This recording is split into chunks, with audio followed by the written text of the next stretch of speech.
วัสดีค่ะ Welcome to Speak Thai right now with me, Kruu Gift. In this video, you will learn about the seasons in Thailand.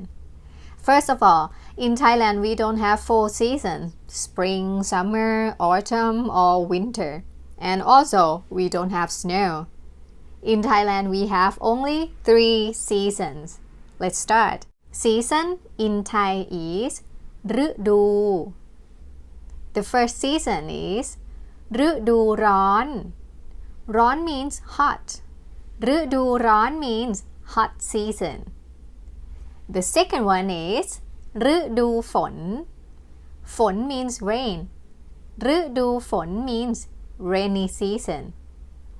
And the third one is ฤดูหนาว หนาว means cold.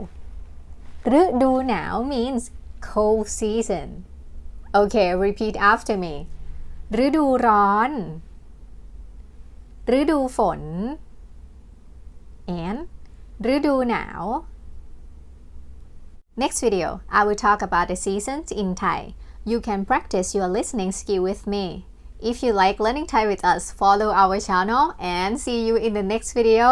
สวัสดีค่ะ Bye